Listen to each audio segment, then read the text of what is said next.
Imagine trying to cross an international border with a suitcase that seems a little too heavy, a little too awkward, and when customs officers open it up, they don't find drugs or counterfeit goods or anything you might expect. Instead, they find 24 live snakes, a few tarantulas, and several endangered turtles, all crammed together and poorly disguised under a layer of clothes. What's even more absurd, the smugglers' explanation, "They're my emotional support animals." It sounds like something out of a comedy sketch, but it really happened. And it's just one example of the jaw-dropping, head-scratching, utterly bewildering world of smuggling attempts so ridiculous, they almost defy belief. Welcome everyone. Today, we're diving into one of the most bizarre corners of American crime, smuggling attempts so poorly thought out, so utterly lacking in common sense that they don't just fail. They fail spectacularly. We're talking about plans that make you wonder, did these people even think this through? From hidden compartments that aren't so hidden, to invisible items that are anything but. These stories aren't just about crime. They're about human ingenuity gone completely off the rails in the most hilarious way possible. And the best part, they really happened, right here on American soil. Over the next while, we'll count down 25 of these gloriously incompetent schemes, each one deserving of a special award for sheer absurdity. You'll hear about smugglers who brought attention to themselves in ways they never intended, and law enforcement officers who could hardly believe their eyes. This isn't just a list of failures. It's a journey into the minds of people who thought they could outsmart the system with plans that were doomed from the start. So settle in, get comfortable, and prepare to be amazed, amused, and maybe even a little bit inspired by the stunning lack of foresight on display. Let's begin. Our journey into the world of spectacular smuggling failures begins with a story that is as darkly comedic as it is shockingly ill-conceived. Picture the somber, hushed atmosphere of an international customs checkpoint. A vehicle pulls up, and inside are a group of individuals doing their very best to look grief-stricken. They are accompanying a coffin, explaining to the officers that they are transporting their dearly departed loved one back to their home country for burial. It's a scenario designed to invoke sympathy and, they hope, a swift, respectful wave through, but the performance quickly falls apart under the most basic scrutiny. When officers asked a few simple, compassionate questions: what was the deceased's name? How did they pass away? What was their hometown? The so-called mourners offered inconsistent, stumbling answers. Their rehearsed story was unraveling in real time. The officers' suspicions, already piqued by the group's nervous demeanor, turned to the coffin itself. Upon closer inspection, the corpse inside didn't look right. Instead of the pale, waxy complexion of someone who had passed, this individual had a strangely healthy, almost rosy glow. It was enough to warrant a further, more invasive inspection. When the lid was opened and the false bottom of the casket was revealed, the grim truth was exposed. There was no body. The entire coffin was meticulously packed with rows upon rows of vacuum-sealed bricks of cocaine, with a street value in the millions. The deceased was nothing more than a mannequin, given a quick makeup job that clearly wasn't up to the task of fooling a trained professional. This attempt to exploit a moment of human vulnerability and ceremony for criminal gain didn't just fail, it failed in a way that was profoundly disrespectful and utterly moronic, earning its top spot on our list of awards for sheer stupidity. If the coffin caper represents a certain ghoulish audacity, our next award for spectacular failure goes to a scheme that swapped grim theatrics for what can only be described as borderline genius engineering, applied to a profoundly stupid idea. Deep in the arid scrubland along the Arizona-Mexico border, U.S. Border Patrol agents began noticing something strange. A perfectly straight, manicured path was slowly appearing through the dense, thorny undergrowth, as if someone had run a tiny lawnmower for several hundred yards. It was too narrow for a person, too straight for an animal trail, and it pointed directly from the Mexican side into the United States. The agents were baffled. What was its purpose? The mystery deepened when agents on night patrol began reporting an even odder phenomenon, a faint, high-pitched whirring sound, like a remote control toy car, emanating from the darkness near this bizarre path. After weeks of surveillance, the incredible truth was finally revealed. A drug cartel, in a stunning display of misguided ambition, had constructed a fully functional miniature monorail system. They had installed a continuous cable line supported by small posts, and running along this track were tiny carts, each capable of carrying around 30 pounds of marijuana. The entire operation was powered by car batteries and controlled from the Mexican side with a remote control, silently zipping bundle after bundle of drugs across the international boundary under the cover of night. They had essentially built their own illicit amusement park ride for cannabis. While the engineering was oddly impressive, the planners made one fatal, laughable error. They forgot that cutting a massive, obvious line through the desert and leaving a trail of mechanical noise might just attract a little attention. The entire Rube Goldbergen contraption was seized, and the so-called marijuana monorail was shut down for good, a testament to the fact that no amount of complex machinery can compensate for a complete lack of common sense. While the cartel's desert monorail was a marvel of misapplied engineering, our next award for sheer audacity goes to a smuggler who attempted a different kind of performance, one that required a starring role in an incredibly unconvincing costume. This story takes us to the busy San Isidro border, crossing between Tijuana and San Diego, a constant flow of vehicles and pedestrians where border agents and their highly trained K-9 partners are a common sight. One afternoon, an observant agent noticed something slightly off about one of the K-9 teams. While most of the dogs were focused and alert, one particular German shepherd seemed distracted. It was walking with an oddly stiff, almost bipedal gait, and its fur looked a little too perfect, a little too plush. As the agent watched, the handler of this peculiar dog gave a quiet command, and in response the dog did not sit or bark. Instead, it gave a slow, deliberate nod of its head. This was not a trained animal responding to a cue. This was a human being understanding a verbal instruction. The game was up immediately. Agents moved in and confronted the handler, who could offer no plausible explanation for why his dog was now standing fully upright on its hind legs. The costume, upon inspection, was revealed to be a disturbingly realistic full bodysuit, complete with professionally crafted fur, padding, and an eerily detailed mascot-style head. Inside this stifling getup was a man, soaked in sweat, with nearly 20 pounds of methamphetamine strapped to his body. His plan, it seems, was to simply trot alongside a real K-9 unit, hoping to be mistaken for just another dog in the squad. He underestimated the acute observational skills of the officers and fundamentally misunderstood how working dogs actually behave. Real police dogs move with a powerful, quadrupedal grace. They don't amble awkwardly on 2 feet. They respond to specific whistles and hand signals, not whispered conversations. This attempt to literally become the thing meant to catch him wasn't just a failure of execution, it was a catastrophic failure of imagination and basic logic, proving that even the most elaborate disguise is useless if you forget how to act the part. Moving from the bizarre sight of a man in a dog suit to the world of culinary crime, our next story proves that some smuggling operations have a truly voracious appetite for complexity. This attempt combines the everyday familiarity of street food with the audacity of a major engineering project, and it all centers on a taco truck that was, quite literally, full of holes. For months, a particular food truck parked in a nondescript lot near the California border became a local curiosity.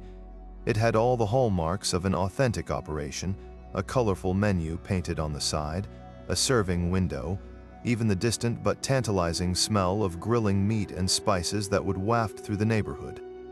There was just one glaring problem. The truck never actually served any tacos.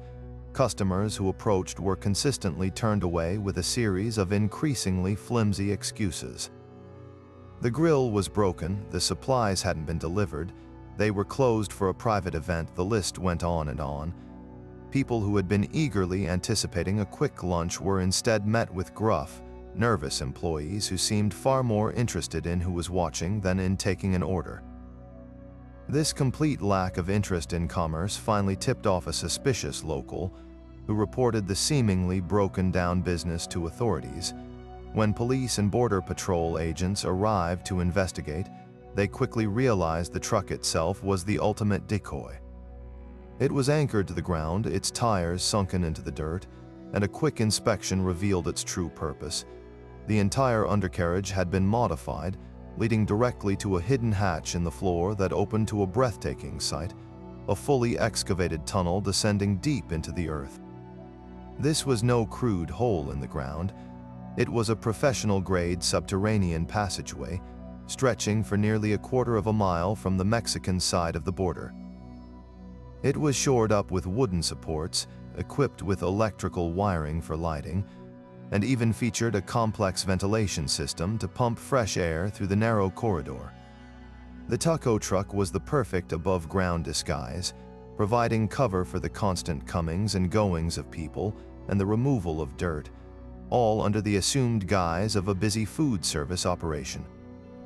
They had every detail covered except for the most important one, actually serving food. The entire elaborate ruse was undone not by high-tech surveillance or a daring raid, but by the disappointed grumbles of hungry customers who just wanted a decent lunch. If the taco truck tunnel was an exercise in hiding in plain sight, our next award winner opted for a strategy that was equally brazen but far more buoyant. This particular smuggling ring decided the best way to move their product across a maritime border was not with a stealthy speedboat or a hidden compartment, but with the help of a beloved marine mammal. Or at least a very convincing replica of one. Picture a calm day on the open water off the coast of Southern California. A Coast Guard patrol vessel is on a routine mission, its crew scanning the horizon. Amidst the playful pods of actual dolphins leaping through the waves, one particular creature catches a sharp-eyed sailor's attention. At first glance, it looked perfect, the familiar gray dorsal fin cutting through the water, the sleek silhouette just below the surface. But something was off. Real dolphins are masters of fluid, dynamic motion. They arc in and out of the water, they breathe by surfacing to exhale in a characteristic puff of mist, and they move with an impossible grace. This dolphin, however, was maintaining a perfectly straight, rigid course. It never broke the surface to breathe, and it was moving at a constant, unnervingly fast speed, keeping perfect pace with a small pleasure boat cruising a few hundred yards ahead of it. A dolphin might play in a boat's wake, but it wouldn't mimic its speed and heading with such robotic precision. The Coast Guard moved in for a closer look, and the illusion completely shattered. The dolphin was, in fact, a stunningly detailed, life-sized inflatable decoy, being towed on a nearly invisible line behind the boat. Upon retrieval, the crew discovered the audacious truth. The decoy wasn't just a hollow toy, it was a sophisticated smuggling vessel in its own right, equipped with multiple waterproof compartments meticulously packed with cocaine. The smugglers had banked on the idea that their fake dolphin would blend seamlessly into the natural marine environment, becoming practically invisible to casual observation. And they were almost right. Their plan failed not because the prop wasn't realistic enough, but because they forgot to program in the basic behaviors of the animal they were imitating. They mastered the look of a dolphin but completely flunked the biology test, creating a silent, unbreathing robot that stood out like a sore thumb to anyone who knew what real ocean life actually looks like. It was a multi-$1,000 lesson in the importance of attention to detail, proving that even in the world of crime, you can't skip your homework. After the spectacle of a robotic dolphin failing to blend in with nature, we turned to a scheme that traded the open ocean for the refined, but no less deceptive, world of classical music. This next attempt at deception was orchestrated around what appeared to be a beautiful, if slightly worse for wear, antique grand piano. It was being shipped into a major East Coast port, its paperwork meticulously in order, declaring it as a valuable historical instrument for restoration. To the untrained eye, it was a legitimate, if ambitious, import, but for the customs agents who decided to give it a routine inspection, something felt immediately discordant. The first clue was the sound. An agent, perhaps with a passing knowledge of music, casually pressed down on a few of the yellowed ivory keys. Instead of the rich, mellow tone expected from a quality instrument, even an old one, the notes that rang out were flat, dull, and horribly out of tune in a way that suggested a fundamental internal failure, not just strings that had slipped over time. The second clue was the feel. As the agent's fingers ran across the keyboard, they noticed an odd inconsistency in the resistance of the keys. Some felt light and hollow, as a piano key should, while others had a strange, solid heaviness to them, as if they were weighted with something far denser than the small lead pieces typically used for balance. This was enough to warrant a far more thorough examination. With careful tools, technicians began to remove the keys from the keyboard. Their discovery was a masterpiece of criminal craftsmanship. Someone had painstakingly hollowed out the backs of numerous ivory keys with surgical precision. Into these tiny, secret compartments, they had packed pure, high-grade cocaine, before sealing them back up with a glue that perfectly matched the aged appearance of the instrument. The plan was diabolically clever in its targeting. A grand piano is a large, bulky object that often receives less scrutiny than smaller packages, and its cultural prestige might discourage overly invasive poking and prodding. The smugglers had correctly assumed that most customs officials are not concert pianists. However, they failed to account for the basic, tactile physics of their chosen hiding spot.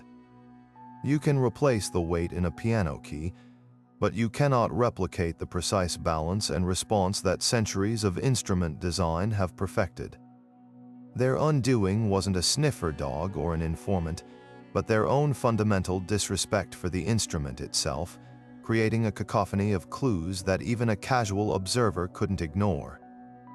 After the bizarre spectacle of a silent piano and a robotic dolphin, you might think smugglers would have run out of absurdly complicated ideas. But our next story proves that when it comes to finding new ways to fail, human creativity knows no bounds.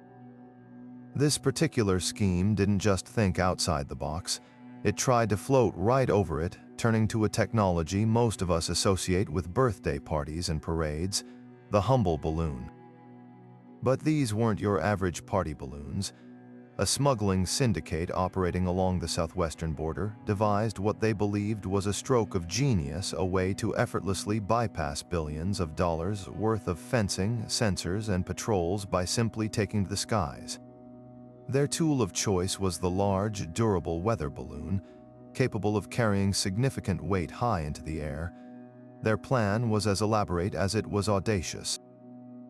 They would fill these balloons with helium, attach carefully weighed packages of narcotics, and then use a sophisticated system of remote controls and GPS trackers to theoretically guide their floating contraband on the breeze from Mexico into the waiting arms of accomplices on the U.S. side. It was a hands-free, footloose aerial delivery service, a modern-day version of messages sent by carrier pigeon. Only these pigeons were carrying bricks of marijuana instead of tiny scrolls. On paper, in a world without wind or weather, it might have almost worked, but we do not live on paper. We live in the real world where physics is king, and on the day they launched their grand experiment, King Physics decided to teach them a very expensive lesson. A sudden and powerful gust of wind, common in the region, ripped the controls from their hands both literally and figuratively. The balloons, instead of dutifully drifting on a gentle, predictable current toward a remote desert landing zone, were caught in a powerful updraft and sent careening wildly off course. The smugglers could only watch in horror on their GPS screens as their valuable cargo sailed miles away from the intended target, soaring over densely populated suburbs and neighborhoods they had never intended to visit.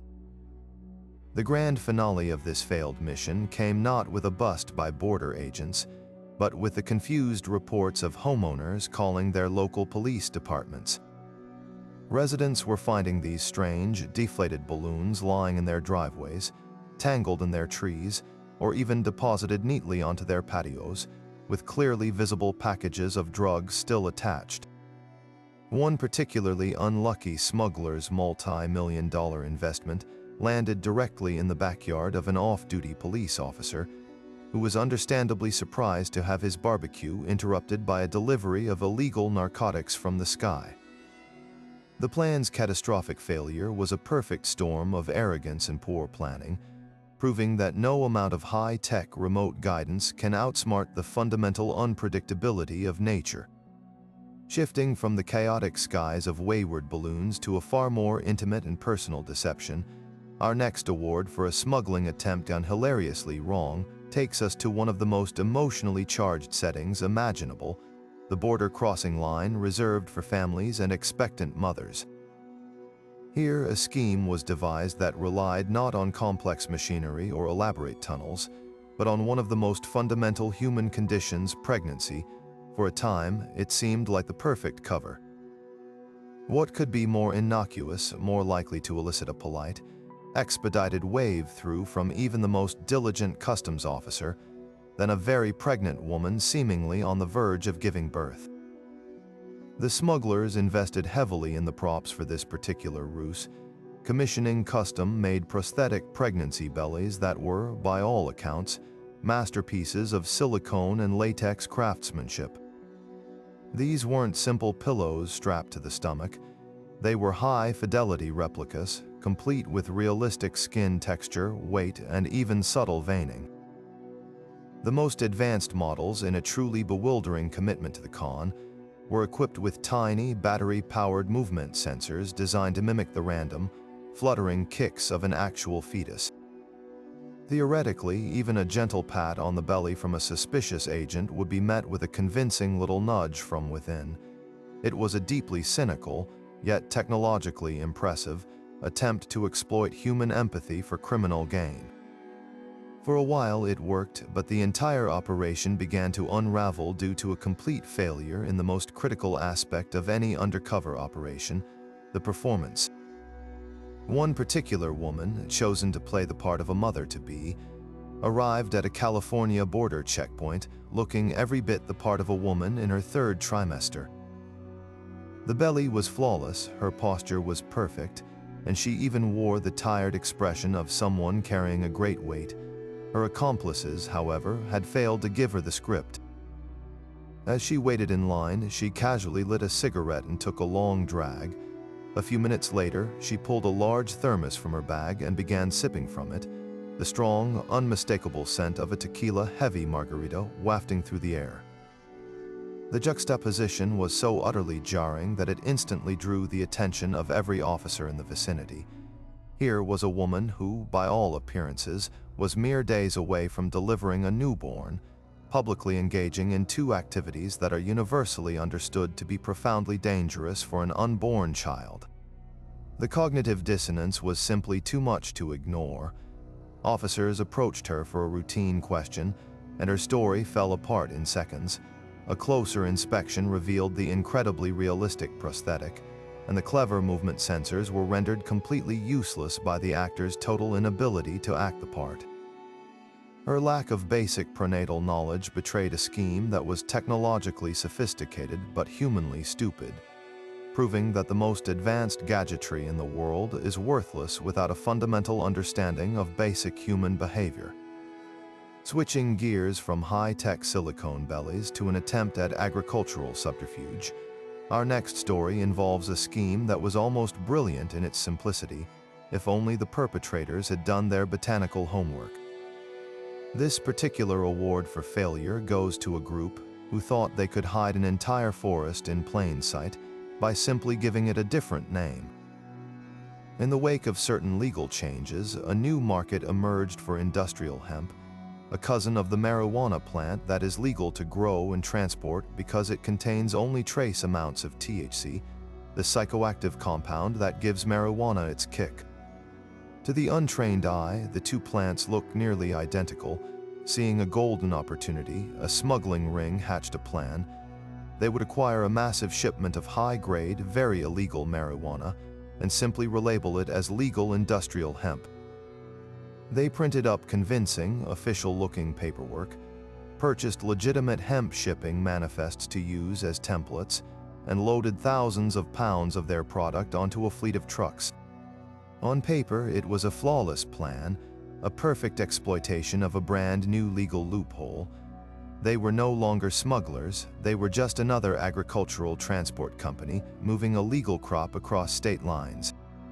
The entire convoy rolled up to a weight station inspection point with an air of complete legitimacy, and that is where the plan evaporated into the thin and very fragrant air.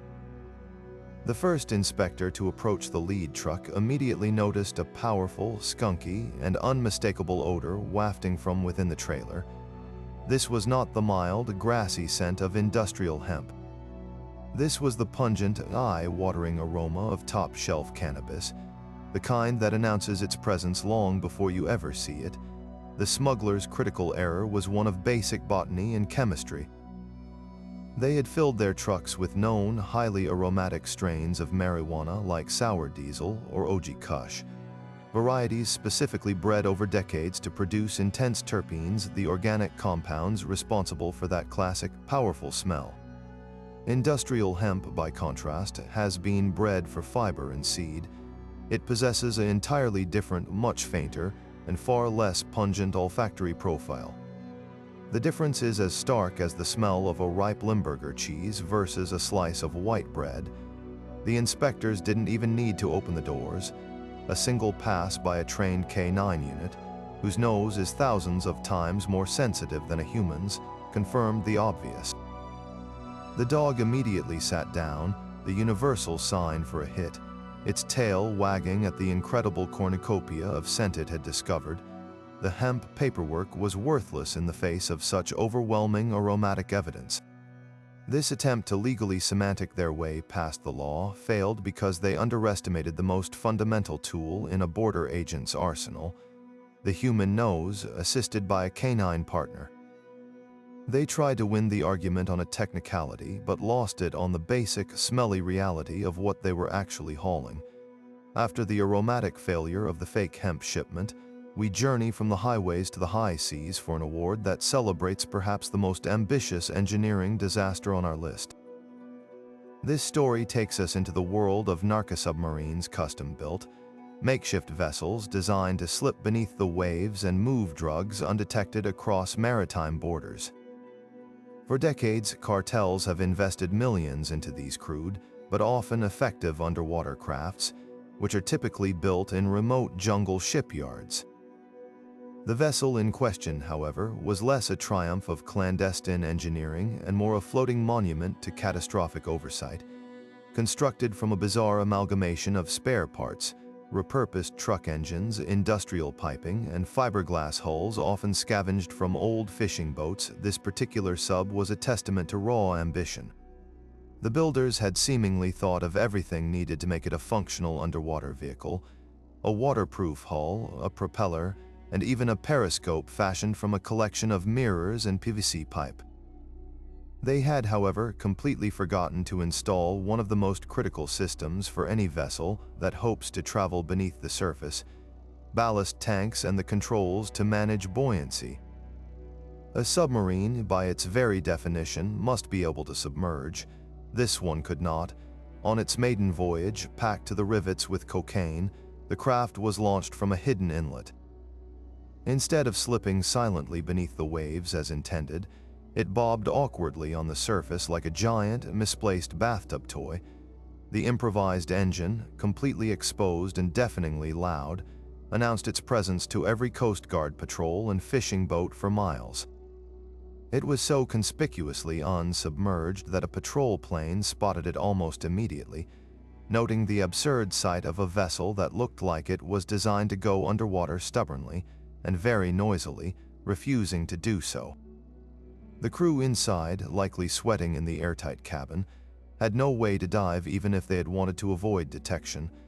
They were trapped on the surface in a vessel that was basically a slow, loud, and incredibly obvious beacon announcing its own criminal intent. Coast Guard vessels intercepted it with ease, finding a group of very frustrated would-be submariners and a multi-million-dollar payload that never stood a chance.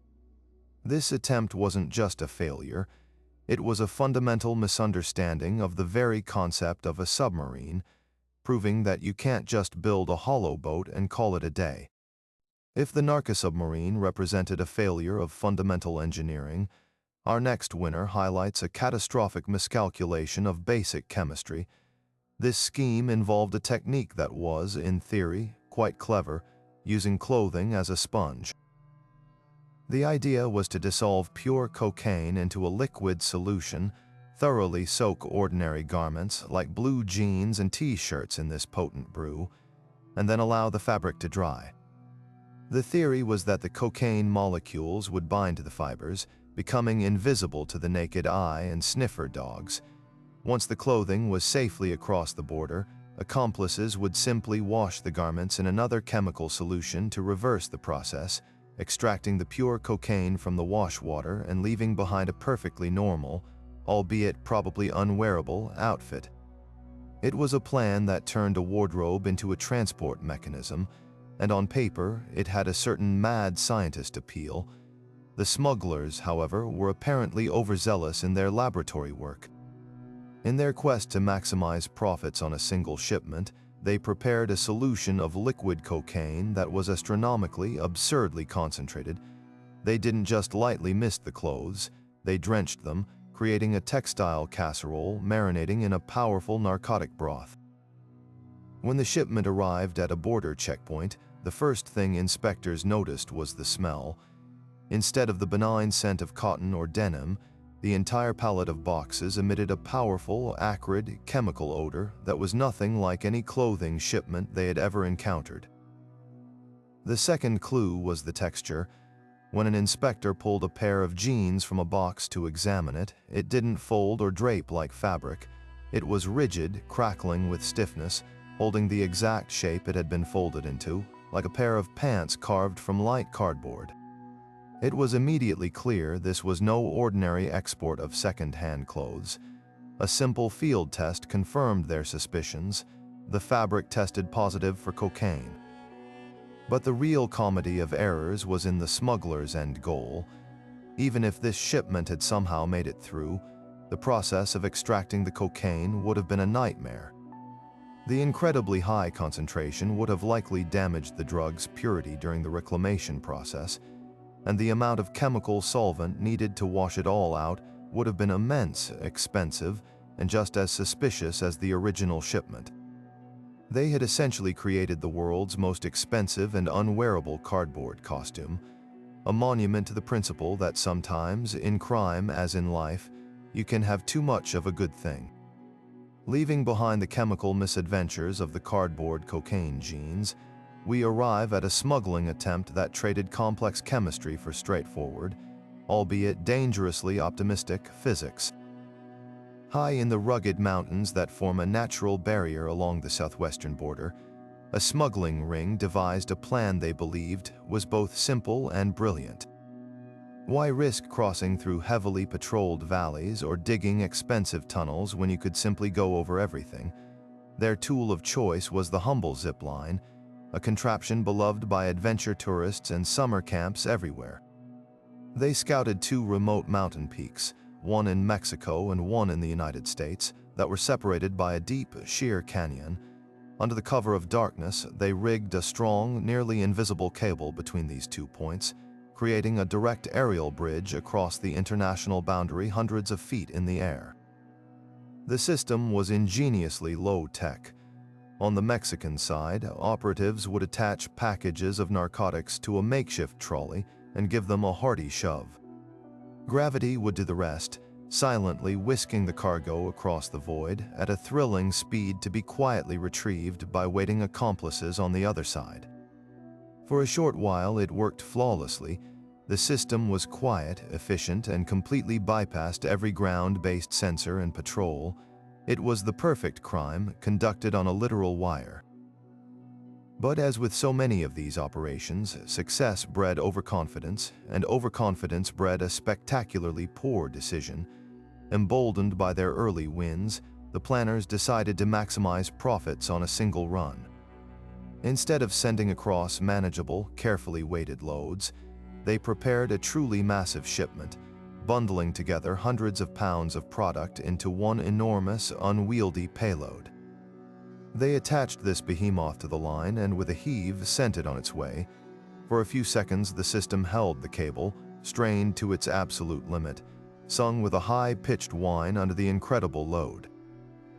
Then, with a sound that shattered the mountain silence like a gunshot, it happened. The anchor points on both sides of the border, which had been securely bolted into rock, were simultaneously and violently ripped from their moorings. The entire zip line, along with its priceless cargo, gave way catastrophically. The cable whipped through the air with terrifying force before crashing down through the trees, and the massive drug bundle plummeted into the canyon depths, exploding on impact and scattering its contents across the rocks. The incredible echoing crash of metal on stone and the subsequent shower of debris was so loud it was heard miles away, immediately alerting a nearby border patrol. They arrived to find not a sophisticated smuggling operation, but a scene of pure comedic destruction: a snapped cable, a destroyed payload, and a group of very frustrated smugglers on both sides of the border, now staring at each other helplessly across a canyon with their bridge gone. Their attempt to defy gravity was ultimately defeated by it, a costly reminder that greed has a weight all its own, and it's often heavier than any cable can bear. This particular smuggling ring decided to cloak their operation not in high-tech gadgetry or elaborate machinery, but in the quiet reverence of religious devotion, attempting to exploit the aura of sanctity that surrounds ancient artifacts. Their plan was to use a collection of what appeared to be extremely valuable, centuries-old religious statues, carved wooden saints, serene marble Madonnas, and gilded angels as their Trojan horses. The paperwork declared them as delicate antiques, fragile cultural artifacts being imported for a private collector, a story designed to encourage gentle, hands-off handling by customs inspectors who wouldn't want to be responsible for damaging a priceless piece of history. Inside, however, these pious figures were anything but saintly. Using precision tools, the smugglers had meticulously hollowed out the cores of the statues, creating secret chambers that were then packed tightly with plastic-wrapped bricks of heroin, before being sealed back up with expert-grade adhesives and touched up with paints and dust to perfectly match the aged patina of the originals. It was a clever plan, banking on the respect and caution typically shown to objects of historical and spiritual significance. Their first mistake, however, was one of sheer, unadulterated greed. Instead of choosing modest, unassuming pieces that might blend into a larger shipment, they went for absolute grandeur. The statues were enormous, breathtakingly ornate, and looked like they had been pilfered directly from a European cathedral's high altar. They were the kind of pieces that would instantly grab the attention of any art lover, and more importantly, any customs agent trained to spot items that might be protected under international cultural property laws. The sheer declared value on the paperwork was so astronomically high that it triggered an automatic protocol, requiring an inspection by a certified art historian or antiquities expert before the items could be cleared. This was a contingency the smugglers had clearly not anticipated. A curator from a nearby museum was summoned to the port to examine the pieces, and from the moment she laid eyes on them, she knew something was wrong. While the pieces were visually stunning, her trained eye immediately caught a series of glaring anachronisms. The carving techniques on one saint's robes were too precise, showing marks of modern electric tools rather than the hand chisels that would have been used in the purported period. The gold leaf on another angel was a modern chemical composition, not the authentic gold beaten leaf used centuries ago. The final, comical clue was the wood itself. A statue supposedly dating back to the 1600s was inexplicably carved from a type of South American pine that wasn't even imported to Europe until the 19th century. The so-called priceless relics were, in fact, expertly crafted modern forgeries, and their only genuine historical value was the illegal narcotics stuffed inside them. The smugglers' attempt to appear legitimate by using incredibly convincing-looking pieces completely backfired. Their props were so good that they attracted the exact kind of expert scrutiny they were meant to avoid, turning their clever ruse into an open and shut case of fraud and drug trafficking, proving that sometimes trying too hard to look authentic is the quickest way to get caught. Moving from the disastrous collapse of a mountain zip line to a scheme that was quite literally built on a foundation that was destined to disappear, our next smuggling attempt demonstrates a stunning lack of foresight regarding one of the most basic laws of nature.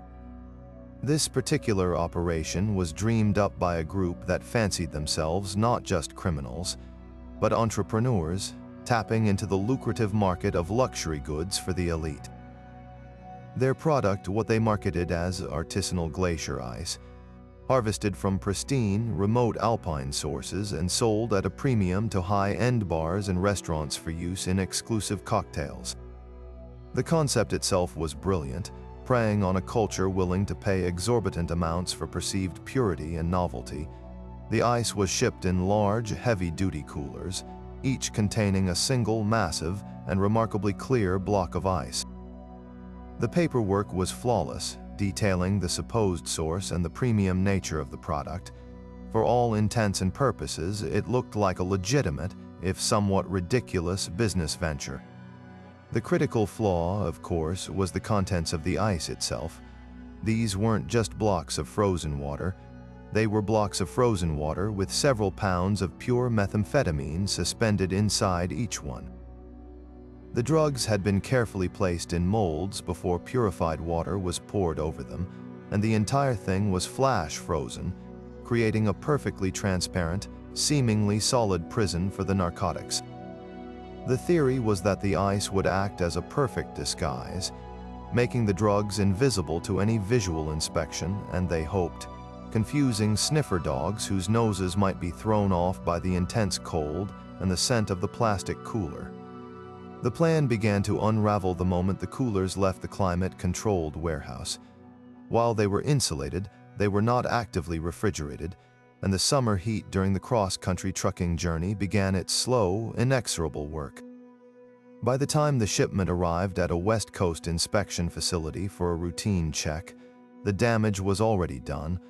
When customs agents opened the first cooler, they weren't greeted by a crystal-clear block of ice. Instead, they found a sloshing, half-melted pool of murky, frigid water, with several large, plastic-wrapped bricks of methamphetamine now clearly visible, floating on the surface like toxic icebergs. The meltwater had become a contaminated soup, and a simple field test of the liquid itself immediately registered positive for narcotics. The smugglers had made the most fundamental of errors.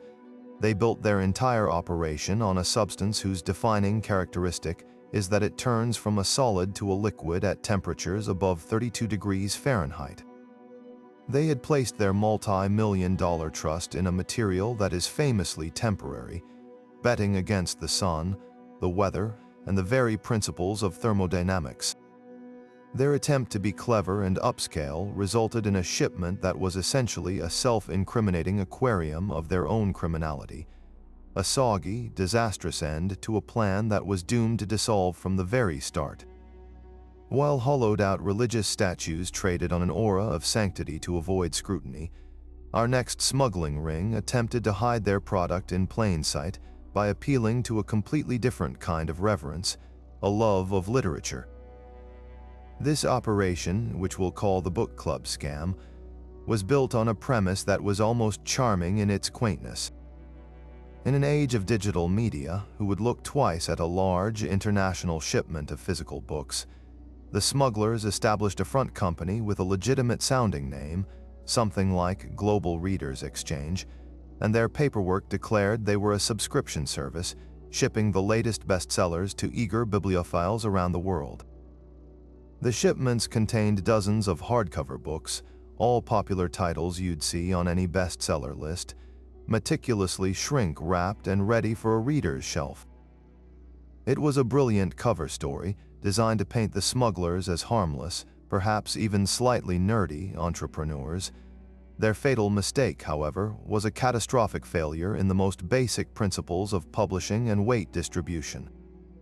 The process was simple. They would acquire legitimate books, carefully slice out the vast majority of the internal pages with a precision blade, leaving only the front and back covers and a thin, convincing fringe of actual text around the edges. Into the cavernous void they created, they would pack bricks of cocaine or methamphetamine before gluing the covers back together with professional-grade equipment. The result was a book that, from the outside, looked completely normal, but when a sharp-eyed customs officer at a busy international mail facility picked up a copy of a popular fantasy novel, something immediately felt wrong. The book felt off balance in his hand.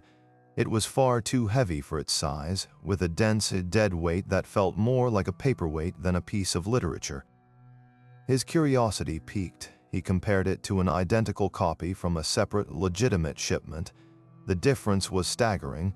The smuggler's version weighed several pounds more. He then peeled back the shrink wrap and opened the cover. Instead of 900 pages of epic world-building, he found a hollowed-out shell containing a tightly packed, plastic-wrapped brick of pure cocaine. The inspection then turned to the rest of the shipment, revealing a library of criminal absurdity. A copy of the notoriously massive War and Peace was only about 50 pages thick, yet weighed over 15 pounds. A lightweight celebrity memoir had been transformed into a dense kilogram-weight tome. The scheme was undone not by a sophisticated scanner or a lucky K9 sniff, but by a simple, hands-on inspection from someone who understood that books have a certain heft, a certain balance, a certain feel. The smugglers had mastered the art of the cover, but completely neglected the contents, creating a collection of the world's most improbable and expensive doorstops. The sheer absurdity of failed plans seems to know no bounds, and just when you think you've heard it all, along comes an operation that proves true creativity isn't always a sign of intelligence. This next smuggling ring decided to bypass high-tech security, not with sophistication, but with something far more whimsical, a veritable army of garden gnomes. The scheme was hatched around a front company with a name straight out of suburban landscaping, something utterly forgettable like Yard Delights Unlimited. Their paperwork declared they were importing a massive wholesale order of decorative garden gnomes for distribution to home improvement stores across the country. To anyone glancing at the manifest, it was a perfectly ordinary, if unusually large, shipment of lawn ornaments. The genius of the plan, or so they thought, was in its sheer mundanity. Who would suspect a cheery, pointy-hatted gnome of harboring a dark secret? The operation was executed with almost military precision, albeit with a critical blind spot. The smugglers had acquired hundreds of identical gnomes from a factory, each one a garishly painted ceramic statue with a jolly smile and a fishing pole. Using specialized tools, they carefully drilled a small access hole in the bottom of each one, hollowed out the entire interior, and packed it with a dense brick of high-purity cocaine. They then sealed the hole with a plug and touch-up paint, creating a seemingly solid, harmless decoration. The entire shipment was loaded onto pallets, with each gnome nestled in its own cardboard box and sent on its way to a major port of entry. The smugglers were confident. They had turned a symbol of domestic tranquility into a Trojan horse, betting that their cargo was simply too boring, too everyday, to warrant a second look. Their first mistake was one of staggering logistical laziness. In their rush to mass-produce their ceramic mules, they failed to consider one of the most basic tenets of legitimate manufacturing: product identification. When a customs officer decided to perform a routine spot check and pulled a few boxes from the massive shipment, he immediately noticed something odd.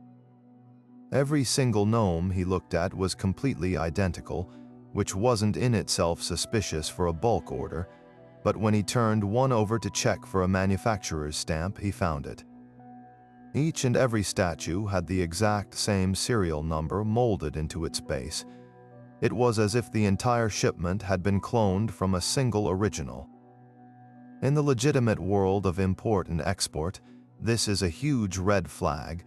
Unique serial numbers are used for inventory control, quality tracking, and copyright purposes. A shipment of hundreds of items all sharing one number isn't just unusual, it's a screaming indicator that something is very wrong. This discovery prompted a much closer inspection, which led directly to the second, and far more damning, piece of evidence: weight. The officer picked up one of the gnomes. It should have felt like a hollow piece of pottery, light and slightly fragile. Instead, it felt like a solid paperweight, with a dense, heavy center of gravity that was completely wrong for its size. He grabbed a box cutter and made a small, careful tap on the gnome's base. Instead of the sharp clink of thin ceramic, it made a dull, solid thud. A few more taps revealed the hollow sound was only present in the very outer shell. The interior was packed with something entirely different. Using a drill, the officers bored a small hole into the base of one unfortunate gnome. Instead of finding empty space or plaster, the drill bit came out coated in a fine white powder that tested positive for cocaine immediately. The officers then proceeded to perform what was likely the most surreal drug bust in Border Patrol history, systematically decapitating an entire army of cheerful lawn ornaments. One by one, their ceramic heads were removed, revealing not wholesome garden whimsy, but a stark reminder of the drug trade's endless and often ridiculous attempts to infiltrate everyday life. The planners of this scheme had focused entirely on the look of their decoys, mastering the exterior while completely forgetting that real-world objects have weight, texture, and identifying marks that can betray even the most cheerful disguise.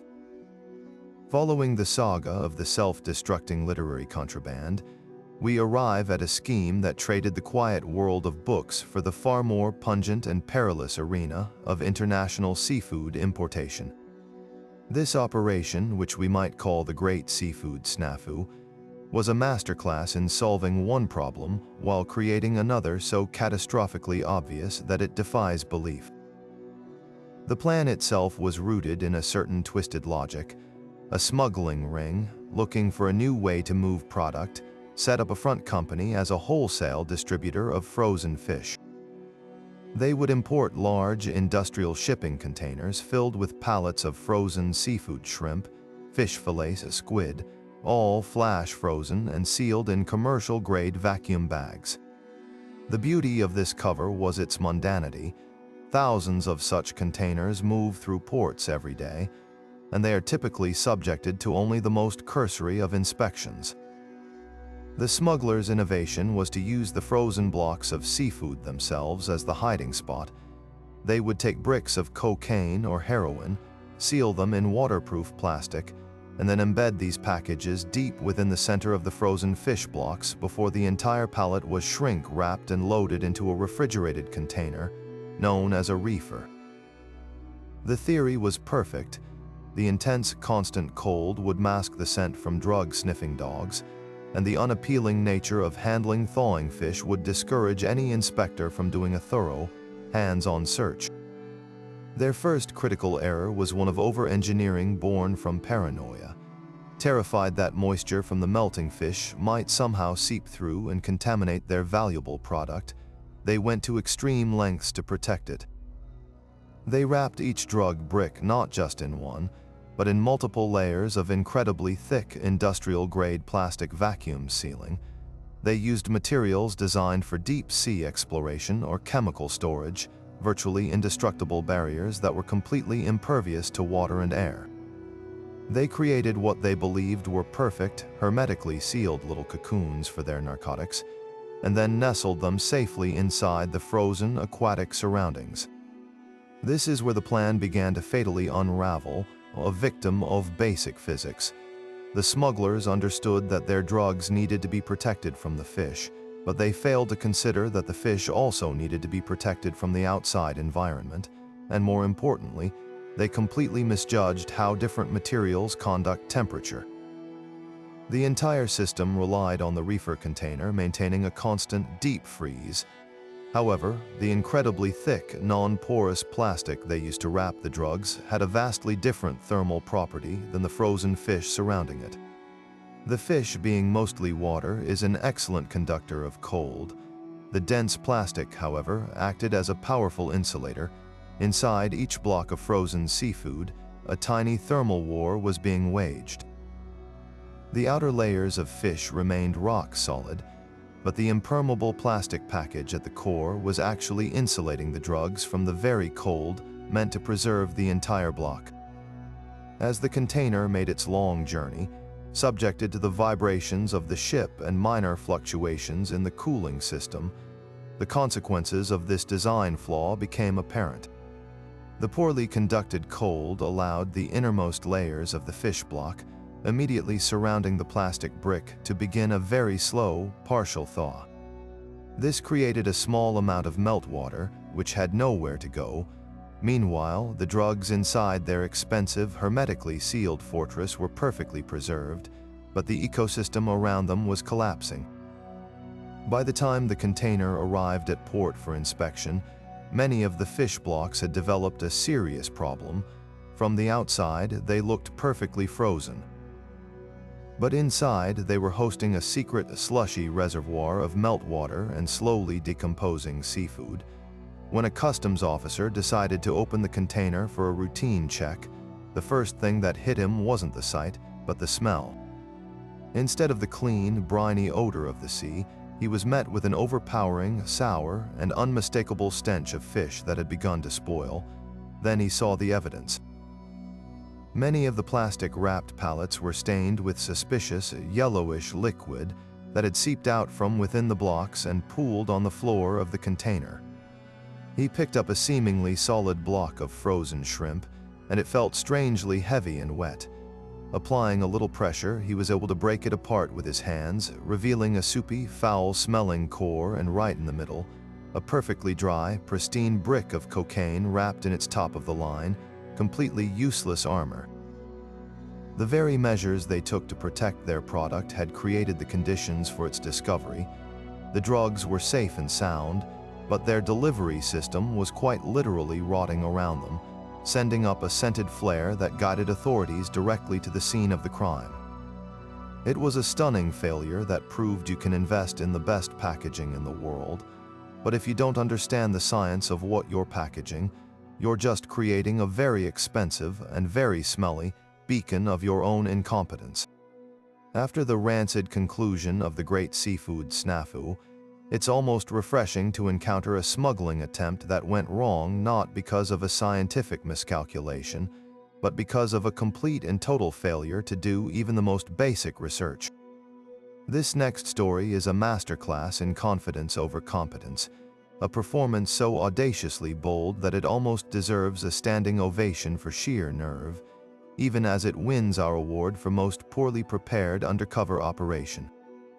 Picture the controlled chaos of a major border crossing. Vehicles are funneled through multiple lanes, travelers present their documents, and uniformed customs and border protection officers move with a calm, professional efficiency. Into this highly structured environment walked a man who commanded immediate attention. He was dressed in a crisp, dark suit, a stark contrast to the casual attire of most travelers. He carried himself with an air of unmistakable authority, his posture rigid, his expression severe. Clipped to his belt was a police-style radio, and in his hand was a bulky, official-looking briefcase. Most importantly, displayed prominently on his chest was a shiny gold badge and credential holder. He was, for all intents and purposes, the very image of a federal agent. As he approached the primary inspection booth, he didn't wait for the officer to speak. He took charge of the interaction immediately, flashing his badge with a practiced flick of the wrist and announcing in a tone that brooked no argument that he was a special agent with a federal law enforcement agency and that he was escorting critical evidence, a large quantity of seized narcotics, to a secure facility for analysis. He even had a sheaf of official-looking paperwork to back up his story, complete with stamps and what appeared to be authorized signatures. It was a brazen, brilliant piece of theater designed to exploit a fundamental truth of any large organization. Junior employees are often hesitant to challenge someone who appears to be a superior from another department. For a moment it worked. The first officer, perhaps intimidated by the man's commanding presence and official-looking paraphernalia, began to process the paperwork. But a more senior officer watching the interaction from a few booths over felt a twinge of suspicion. Federal agents transporting evidence don't typically walk it through the crowded primary pedestrian lanes. They use secured vehicle lanes with prior notification and proper escort protocols. He decided to intervene, approaching the man with a polite but firm request to clarify a few details. The so-called agent's confidence began to visibly crack under the weight of a few simple professional questions. The senior officer asked which specific field office he was assigned to, and the man gave a vague, nonsensical answer about a southwestern division that doesn't exist. He was asked for his supervisor's name and contact information for verification, and he stammered out a fictional name and a disconnected phone number. The final comical clue was the paperwork itself. While it looked impressive at a glance, a closer examination revealed it was riddled with spelling errors, used incorrect agency nomenclature, and was dated with a non-standard form that no real government document would ever use. The senior officer's eyes then fell on the badge the man was so proudly displaying. Instead of the finely detailed, enameled metal of a genuine federal credential, this badge had a cheap, metallic painted plastic sheen. The eagle looked more like a startled pigeon, and the text was slightly blurry, as if it had been cast from a low-resolution image. In a move of pure instinct, the officer reached out and gently tapped the badge with his pen. Instead of the satisfying clink of metal, it made a soft, hollow thunk sound. It was unmistakably plastic. When asked to hand over the credential for inspection, the man's entire facade collapsed into a puddle of panic. The badge was, upon closer inspection, a startlingly realistic, but ultimately fake novelty item. On the back, etched into the plastic next to the cheap pin clasp, were the words "prop use only" and the website of a popular online costume shop. This would-be federal agent had attempted to bypass one of the most secure borders in the world, using a credential he had likely purchased for $29.95 plus shipping. His entire operation, from the suit to the briefcase full of drugs he claimed was evidence, was built on the assumption that no one would look too closely, that the performance alone would be enough. He learned the hard way that real law enforcement is built on procedure, verification, and a healthy skepticism for anyone who tries a little too hard to look the part. Of all the bizarre and over-engineered solutions to crossing a border, few can match the sheer, unadulterated spectacle of our next winner. It's an attempt that combines the wholesome fun of a day at the country club with the high-stakes risk of international drug trafficking, and it all centers on a piece of equipment you might find at your local park, a tennis ball machine. This particular smuggling ring had a problem. They were operating along a stretch of border that featured a tall, formidable fence, and the patrols on the other side were just too thick to risk a traditional ground crossing.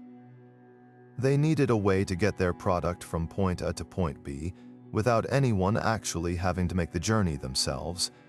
Their solution was one of pure, almost childlike ingenuity. Why go through the fence or under it when you could simply go over it? They acquired a high-powered commercial tennis ball machine, the kind used by serious players to practice their returns. But this was no ordinary piece of sporting equipment. The smugglers had become back alley engineers, modifying the machine's internal mechanisms with terrifying effectiveness. They adjusted the tension on the firing wheels, tweaked the power supply, and essentially turned a device designed to lob fuzzy yellow balls at a friendly pace into a full-blown pneumatic cannon capable of launching a projectile at staggering speeds over impressive distances. Their ammo, of course, was not tennis balls. They had carefully sliced open dozens of regular tennis balls, hollowed them out, stuffed them with dense packages of narcotics, and then resealed them with a professional-grade adhesive that made them look completely normal from the outside. The plan was beautifully simple. They would set up their cannon just on the Mexican side of the border, aim it at a pre-arranged drop zone in a remote area on the U.S. side, and then fire volley after volley of these drug-filled spheres high over the fence, where waiting accomplices would simply gather them up like Easter eggs. For a short while, the system was a resounding success. The modified machine had incredible range, and the tennis balls blended perfectly into the desert environment if one happened to go astray. They were launching hundreds of thousands of dollars worth of product with the push of a button, and it seemed they had finally outsmarted the system.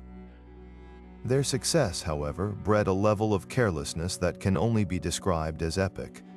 On one particular run, they decided to maximize efficiency by loading the machine's hopper to absolute capacity for a single, massive barrage.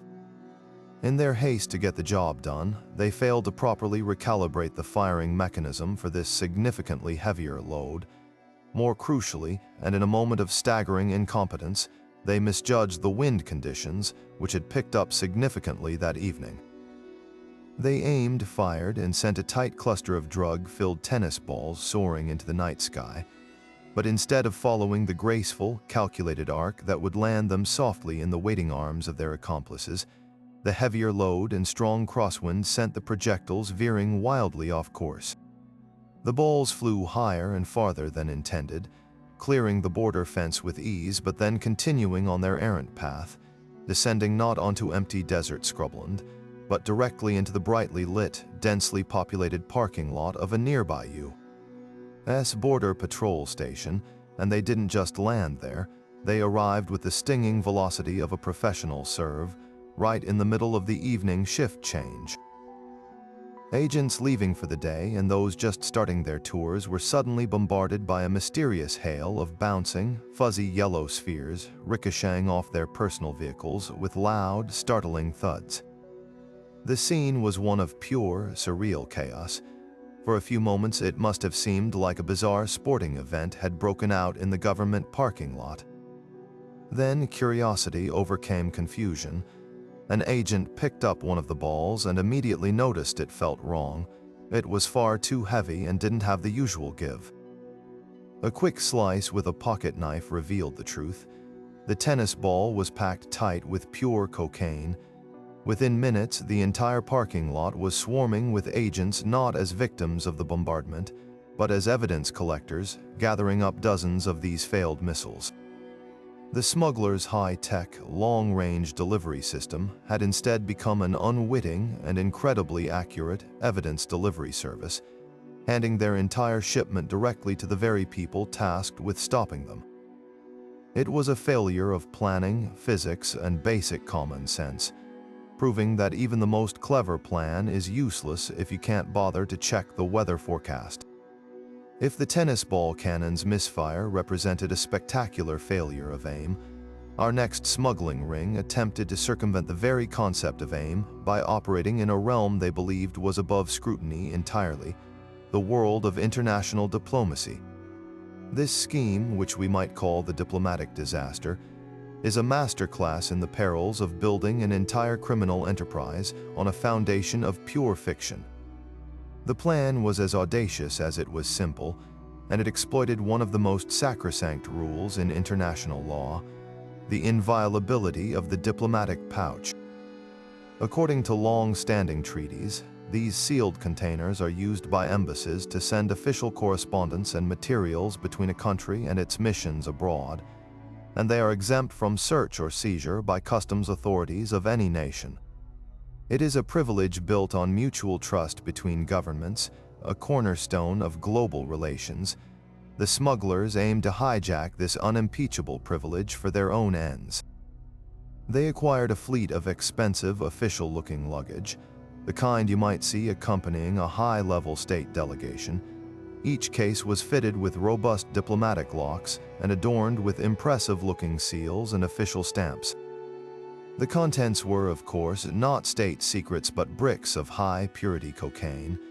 Their paperwork was a work of art in itself, declaring the shipment to be the property of the Embassy of the People's Republic of San Lorenzo and invoking full diplomatic immunity.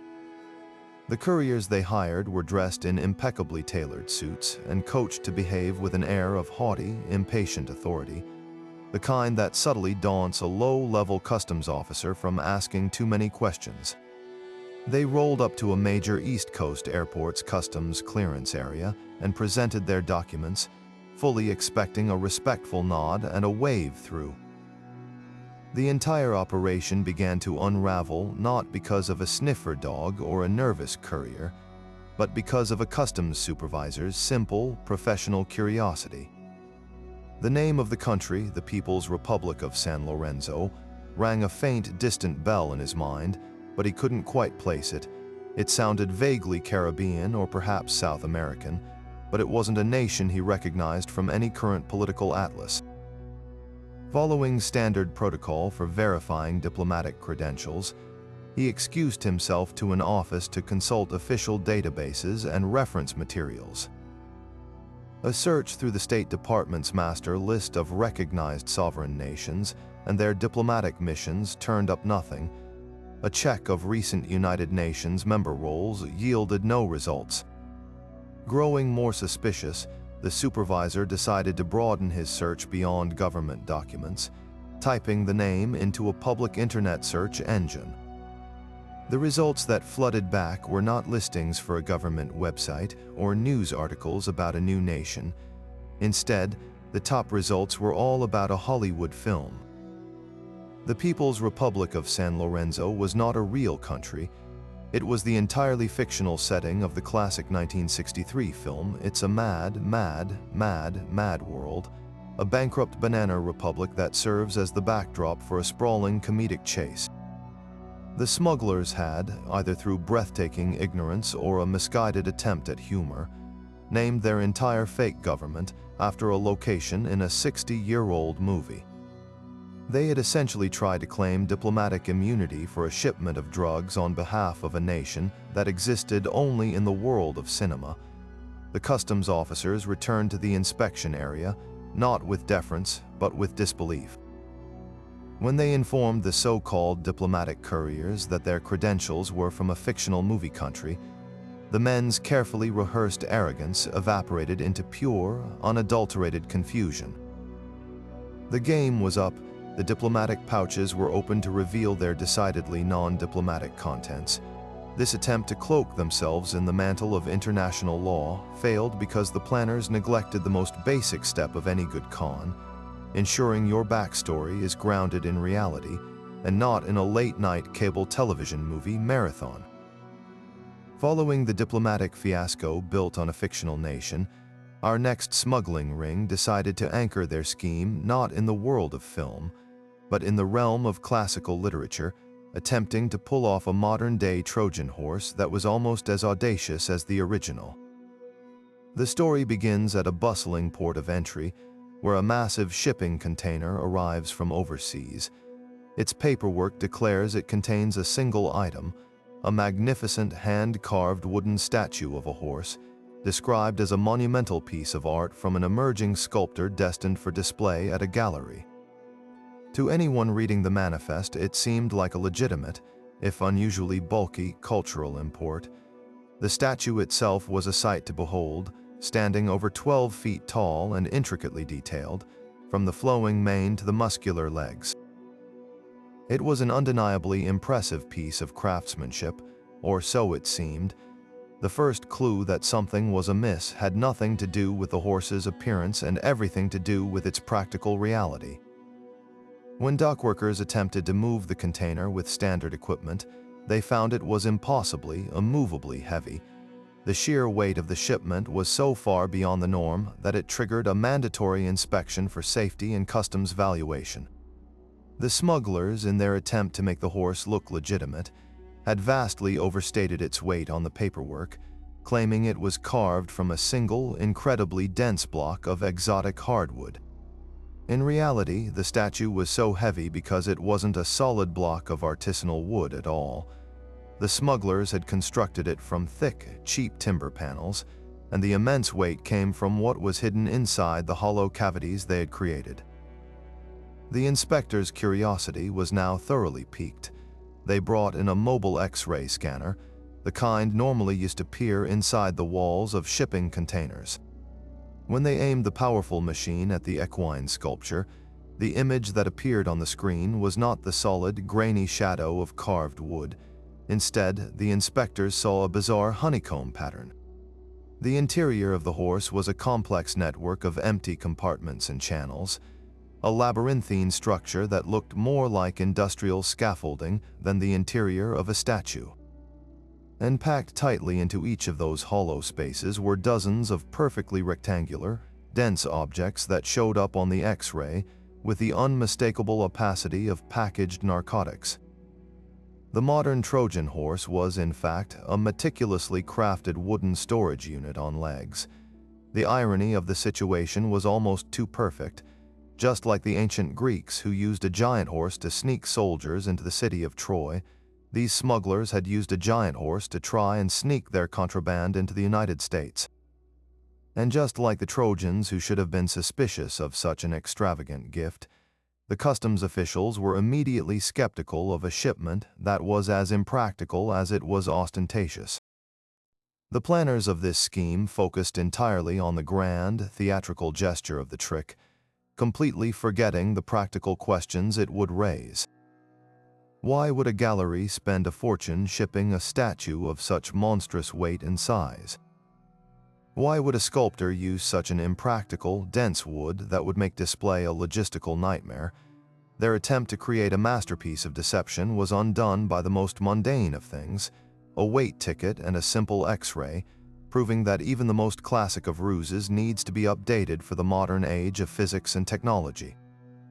After the grand spectacle of a wooden horse failing to gallop past customs, we turned to a scheme that traded epic scale for something far more personal and celebratory, yet no less doomed to fail.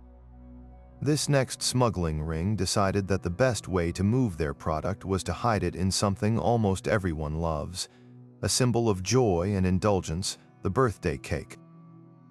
Their plan was a testament to the idea that sometimes the simplest cover stories are the most effective. Who would suspect a festive, frosted confection of harboring a dark secret? The operation was set in motion with a surprising amount of culinary effort. The smugglers established a front as a high-end custom cake bakery, complete with a professional kitchen and legitimate-looking order forms. Their specialty, according to their paperwork, was creating gigantic, multi-tiered masterpieces for extravagant events. They weren't baking simple sheet cakes, these were monumental structures, each one designed to feed hundreds of guests. The genius of the plan, in their minds, was sheer volume. By creating cakes of such immense size, they could hollow out large internal chambers, pack them with drugs, and then seal them back up with layers of cake and frosting, making the contraband completely invisible from the outside. A cake is a single, unified object, not something an inspector would typically want to dismantle and ruin. However, the planners made two critical errors, one of physics and one of basic human sensory perception, that would lead to their delicious downfall. Their first mistake was a catastrophic miscalculation of weight. In their greed to maximize each shipment, they didn't just add a few packages, they stuffed the cakes to absolute capacity with bricks of cocaine. A standard large wedding cake might weigh 40 or 50 pounds. These confections were tipping the scales at well over 100 pounds each. When customs officers at a land border crossing encountered a truck carrying several of these alleged desserts, their initial curiosity was piqued not by the sight, but by the strain. The driver struggled immensely to move even a single cake box with a hand truck, its wheels groaning under the incredible weight. The paperwork said cake, but the physical reality suggested something far denser, like industrial machinery or slabs of marble. This bizarre discrepancy between the declared item and its actual mass was the first, loudest alarm bell. The second and far more damning error was chemical. In their rush to mass produce these illicit pastries, the bakers paid no attention to the delicate art of flavor balancing. They used cheap, low-quality ingredients for the cake and frosting itself, but that wasn't the main problem. The real issue was the product they were trying to hide. Cocaine has a very distinct, bitter, chemical taste, and its powdery form means it can easily leach odors and flavors into its surroundings. Despite being wrapped in plastic, the sheer quantity of drug stored inside the cake began to subtly permeate the spongy cake layers and the fatty buttercream around them. During a routine inspection, a customs officer decided to take a closer look. He didn't just poke and prod, he followed a standard procedure for checking food imports by taking a small sample to ensure it met safety standards. He cut a modest slice from one of the gigantic cakes. The first clue was the texture. The cake was oddly dry and crumbly, not moist and fresh. The second clue was the smell. Instead of the sweet, inviting aroma of vanilla and sugar, there was a faint, acrid, almost medicinal note. Then came the taste test. The officer took a small bite. Instead of the sweet rush of sugar, his mouth was flooded with an intense, overwhelming bitterness that made him immediately spit it out. This was not a case of a baker mismeasuring salt for sugar. This was the unmistakable, palate-searing flavor of a pure chemical alkaloid.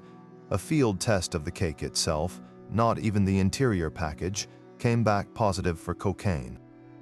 The smugglers had been so focused on creating a visually perfect disguise that they completely forgot that cakes are meant to be eaten, and that the human palate is an incredibly sensitive detection device. Their attempt to sweeten the deal with a festive disguise resulted in a dessert so foul-tasting it literally made law enforcement spit it out, creating a case that was less a drug bust and more a disastrous episode of a baking show gone horribly wrong. Shifting from the disastrously bitter birthday cake caper, we arrive at a scheme that proves even the most modern, eco-friendly technology can be twisted into a vehicle for criminal enterprise, provided you have absolutely no idea how that technology actually works. This next winner of our award for smuggling absurdity involves a plan that was so close to being green, both in its environmental aspirations and its potential profits, yet failed because the perpetrators couldn't be bothered to spend 5 minutes on a basic Google search. The stage for this fiasco was a busy commercial vehicle crossing. A large, unmarked box truck pulled up for its inspection, its driver presenting paperwork that declared it was transporting a shipment of commercial solar panels and associated mounting equipment for a new sustainable energy project. On the surface, it was a perfectly plausible, even commendable, cover story. The green energy sector is booming, and the cross-border transport of such equipment is commonplace. The truck itself was fitted with a rows of what appeared to be brand new, high-efficiency solar panels mounted on a custom rack on its roof, visually reinforcing the driver's story. It was a clever ruse, using a cause associated with virtue to mask a decidedly non-virtuous cargo. The idea was that the panels themselves would serve as the perfect blind, drawing attention to their legitimate appearance while hiding the illicit goods secreted in the space between the panels and the roof of the truck.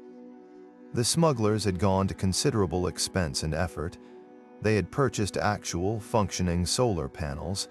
They had built a sturdy metal framework to hold them several inches above the truck's roof, creating a hidden compartment large enough to hold a significant quantity of packaged narcotics. They had even printed up fake invoices and brochures for a shell company called something utterly believable like Solstream Renewables. Every detail was meticulously planned to withstand a cursory inspection. Their critical and ultimately hilarious mistake was not in the planning, but in the execution by people who had clearly never seen a solar panel in their lives. The first customs officer to approach the truck was initially impressed. He was something of a hobbyist in renewable energy and had even installed a small solar array on his own home. As he walked around the vehicle, his professional eye began to pick up on details that were deeply wrong. The panels were mounted upside down. The tempered glass surface, which is always the side designed to face the sun, was pointed downward toward the truck's roof, while the shiny, metallic backsheet was facing up toward the sky. This is the photovoltaic equivalent of trying to watch television by staring at the back of the screen. It doesn't just reduce efficiency, it completely negates the entire function of the device. His confusion only grew as he looked closer. The electrical wiring was equally nonsensical. The junction boxes, which are the critical connection points where the generated electricity is collected, were also facing upward, completely exposed to the elements and with no wiring connected to them whatsoever. Thick, loose cables dangled uselessly from the boxes, not routed into the truck or to any kind of inverter system, but just hanging in the air like decorative props. This wasn't a functional solar array. It was a movie set decoration installed by someone who had only ever seen a picture of a solar panel from a very great distance. The officer called over his supervisor, and together they shared a moment of pure, bewildered amusement. Here was a truck supposedly filled with expensive equipment for a professional installation, yet the centerpiece of its disguise was so obviously and spectacularly non-functional that it might as well have had a giant sign reading "Fake" painted on the side. The driver, when questioned, could offer no technical explanation for why his multi-$1,000 panels were mounted in a way that would generate exactly 0 watts of power. His story about being part of a green energy initiative evaporated under the slightest scrutiny. A quick scan with a density probe revealed an anomalous reading coming from the compartment behind the panels, and a subsequent inspection uncovered the hidden stash of drugs. The smugglers had invested in all the right parts for their disguise, but had failed to learn the first thing about how those parts were supposed to work together. They created a convincing visual without understanding the basic principles behind it, a mistake that anyone with even a passing knowledge of the subject would spot instantly. In their attempt to appear environmentally conscious, they instead revealed themselves to be profoundly ignorant, turning what could have been a sleek, modern deception into a monument to incompetence that was literally facing the wrong way. From high-tech solar panels mounted upside down to bitter birthday cakes, our journey through the halls of smuggling infamy proves that no idea is too complex to be undone by a simple oversight. But perhaps no story better encapsulates the pure, unadulterated folly of poor planning than our next one, an operation that managed to be both diabolically clever and astonishingly stupid in virtually the same breath. This scheme involved a shipment that was, on paper, utterly heartwarming, a large consignment of children's toys, not just any toys, but adorable, huggable talking dolls, the kind designed to bring a smile to a child's face with a simple squeeze. The paperwork was flawless, declaring the dolls as a charitable donation to a nonprofit organization, a story crafted to elicit sympathy and, hopefully, a swift, hands-off processing from customs officials. The smugglers had chosen their hiding spot with a certain twisted genius. Each doll was a plush fabric shell with a hollow interior, perfect for concealing small, dense packages of cocaine. The plan was to carefully open the seam along the doll's back, insert the drugs, and then resew it with such precision that the tampering would be invisible to a casual inspection. The dolls would then be repackaged in their original boxes, looking for all the world like they had just come off the factory line. It was a strategy that preyed on the inherent innocence of the object itself, betting that no officer would want to be the one to tear apart a charity shipment of children's toys. Their critical error, however, was one of sensory ignorance, a complete failure to account for the very thing that made these toys unique. These weren't silent stuffed animals. They were interactive dolls equipped with a simple voice box mechanism. A small, battery-operated device was sewn into the fabric, and when a child squeezed the doll's belly, a pressure sensor would activate a pre-recorded message. The intended phrase was a sweet, gentle whisper of "I love you," a sound designed to comfort and delight. The smugglers, in their haste and greed, gave no thought to this mechanism. They packed the hollow cavities of the dolls so tightly with their plastic-wrapped drug bundles that the packages pressed directly against the internal components of the voice box. They were applying constant, uneven pressure to the sensitive sensor and jostling the delicate wiring with every movement. The dolls were then loaded into a shipping container and sent on their long journey, jostling over roads and across oceans, with the drug bricks relentlessly grinding against their electronic innards. By the time the shipment arrived for its customs inspection, the voice boxes had been subjected to days of abnormal pressure and vibration. When a curious officer picked up one of the dolls to examine it, he gave it an absent-minded squeeze.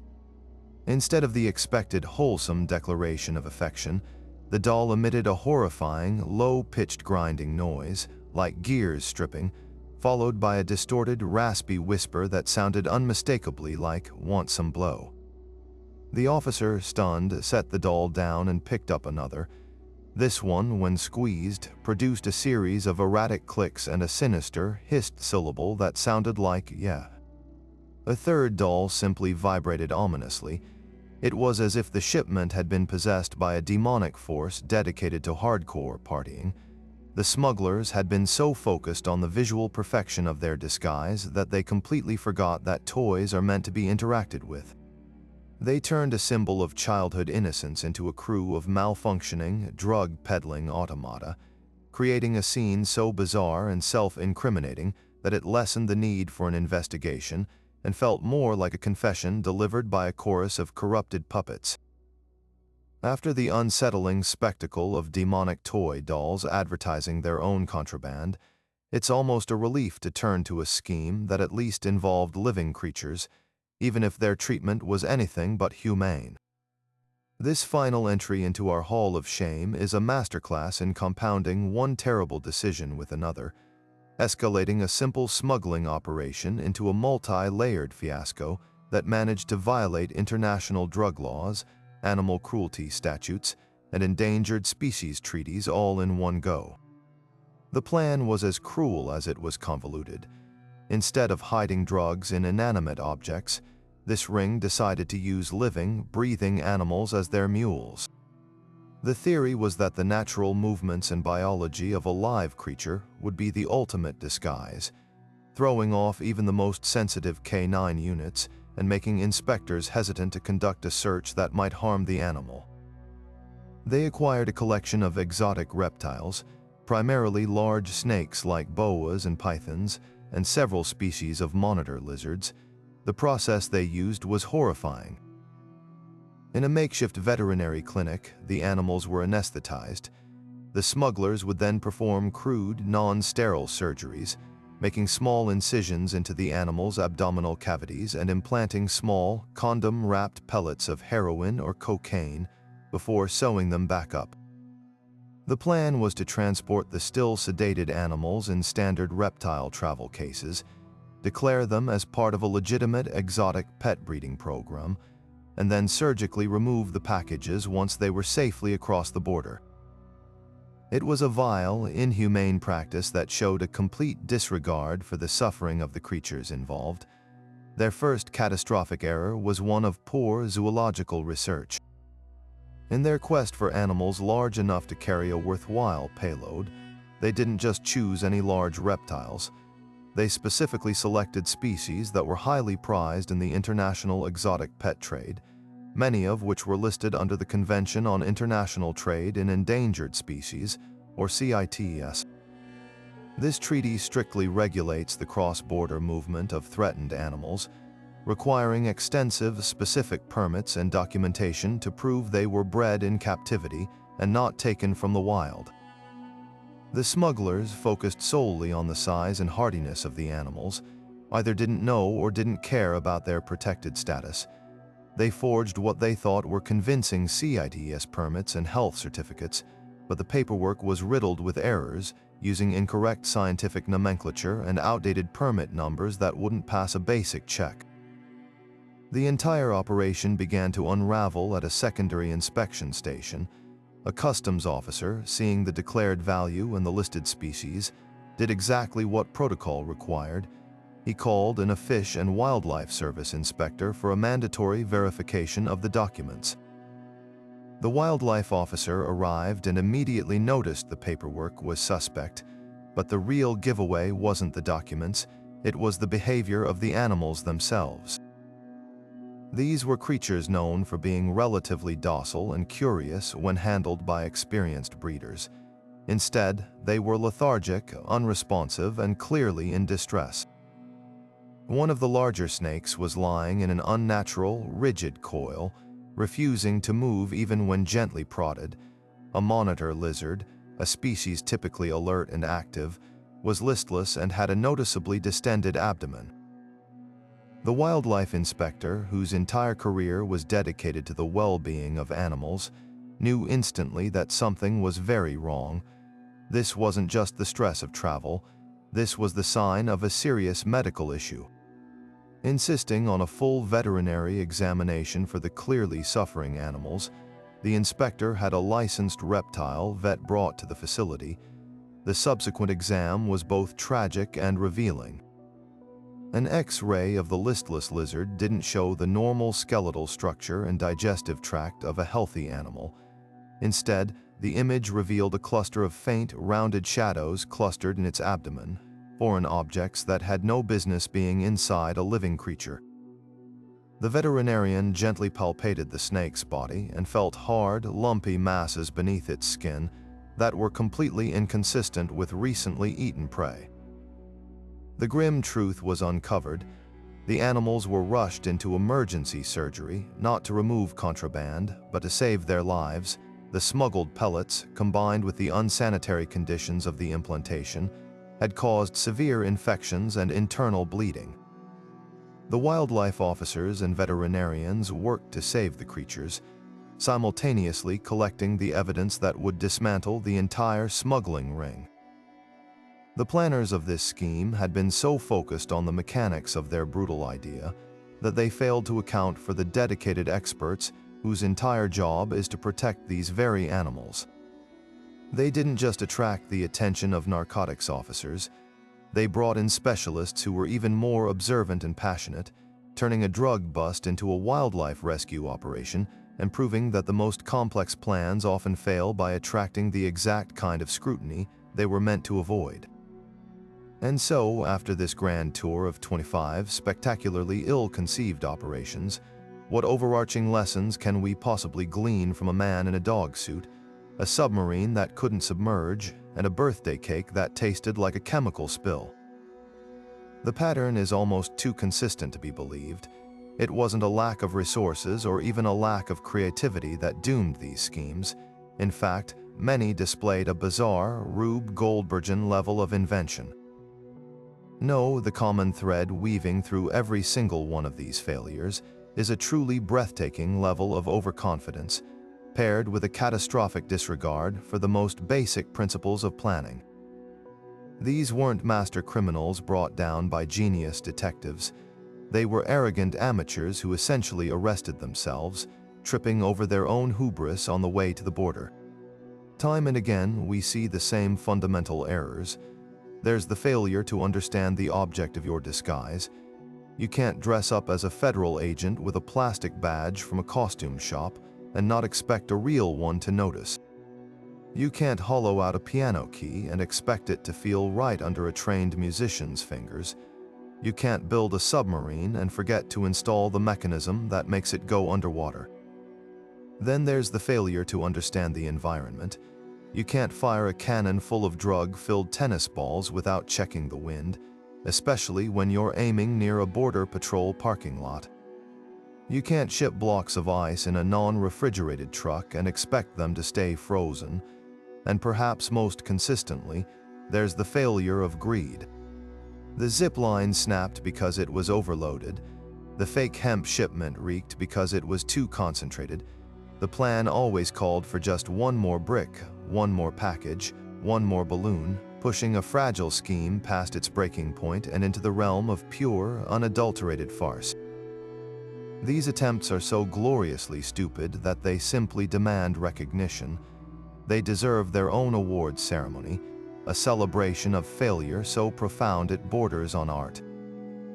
So let's hand out some trophies. For worst disguise, the winner, by a nose, is our friend the K9 unit imposter, who forgot that real dogs don't walk on two legs.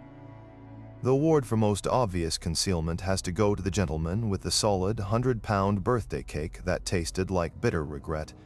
For most creative misuse of technology, we salute the marijuana monorail, a stunning feat of engineering that forgot to hide the giant path it cut through the desert. The soggiest demise award is a tie between the cocaine-filled ice blocks that melted into a puddle of evidence and the fish shipment that rotted from the inside out around its perfectly preserved cargo. And our Lifetime Achievement Award for sheer unmitigated gall goes to the smuggler who tried to claim diplomatic immunity for a country that only exists in a 60-year-old comedy film. These aren't just stories of crime. They're a testament to human ingenuity running in reverse, a reminder that no matter how clever you think you are, the universe has a wonderful sense of humor. Now we turn it over to you. Which of these 25 award-winning failures made you laugh the most? Do you have a favorite dumb smuggling story we might have missed? Share your thoughts and your own nominees for these prestigious awards down in the comments below.